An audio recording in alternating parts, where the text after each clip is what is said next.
ফুরফুরায় OIMA এর মহতী উদ্যোগে রক্তদান, বস্ত্র বিতরণ ও ট্রাইসাইকেল প্রদান। বুধবার ফুরফুরা শরীফে অনুষ্ঠিত হল এক গৌরবময় মানবিক কর্মসূচি। OIMA বা ইউথ মুসলিম অ্যাসোসিয়েশনের উদ্যোগে ফুরফুরা তালতলায় আয়োজিত হয় স্বেচ্ছায় রক্তদান শিবির, অসহায় মানুষদের মধ্যে বস্ত্র বিতরণ এবং প্রতিবন্ধী ব্যক্তিদের মধ্যে ট্রাইসাইকেল প্রদান। এই মহৎ উদ্যোগে উপস্থিত ছিলেন একাধিক গুরুত্বপূর্ণ ব্যক্তিত্ব। তাদের মধ্যে উল্লেখযোগ্য ফুরফুরা ডেভেলপমেন্ট অথরিটির চেয়ারম্যান ও সপ্তগ্রাম বিধানসভার বিধায়ক তপন দাশগুপ্ত, বিধাননগর পৌর নিগমের মেয়র সব্যসাচী দত্ত, হুগলি জেলা পরিষদের সভাধিপতি রঞ্জন দারা, রাজ্য তৃণমূল কংগ্রেসের সাধারণ সম্পাদক পীরজাদা কাশেম সিদ্দিকী। অনুষ্ঠানের শুরুতে অতিথিদের সংবর্ধনা জানানো হয় এবং পরে তারা একে একে বক্তব্য রাখেন এবং এমন মানবিক উদ্যোগের প্রশংসা করেন। অনুষ্ঠানে বক্তারা সমাজ সেবার গুরুত্ব নিয়ে বলেন এবং ভবিষ্যতেও এই ধরনের কর্মসূচি চালিয়ে যাওয়ার বার্তা দেন।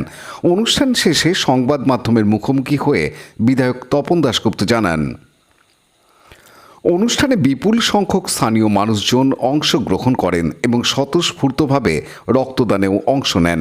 OIMA এর পক্ষ থেকে জানানো হয়েছে, আগামীতেও তারা সমাজ কল্যাণমূলক কর্মকাণ্ড অব্যাহত রাখবে।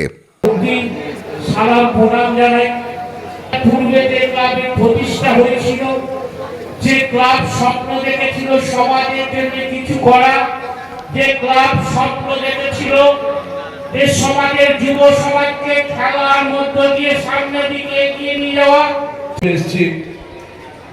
কিন্তু যেহেতু আমাদের 21শে জুলাই আছে, আমাদের প্রতিদিন আমি সকালে দুটো প্রোগ্রাম করে আপনাদের এখানে এসেছি।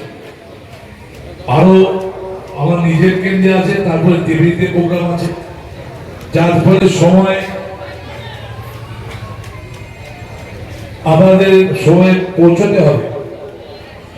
বলবো যে স্বাধীনতা আগে যে ক্লাব তৈরি হয়েছে সেটা এতদিন টেনে নেওয়া, এটা ক্লাবের যারা কর্মকর্তা তাদের ক্রেডিট, এবং মানুষ এদের সঙ্গে আছে বলে এত লোকের ভিড় হয়েছে।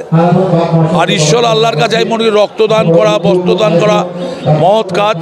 আর হ্যান্ডিক্যাপদের যারা এখানে আজকে সাইকেল দিয়েছে, অত্যন্ত ভালো কাজ। ঈশ্বরেদের মঙ্গল করুক।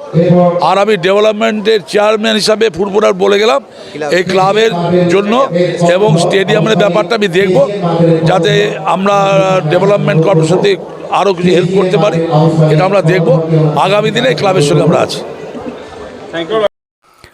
অভিষেক Gupta report, Hooghly TV. Like, share, subscribe করুন হুগলি টিভি। খবর এখন বুক পকেট।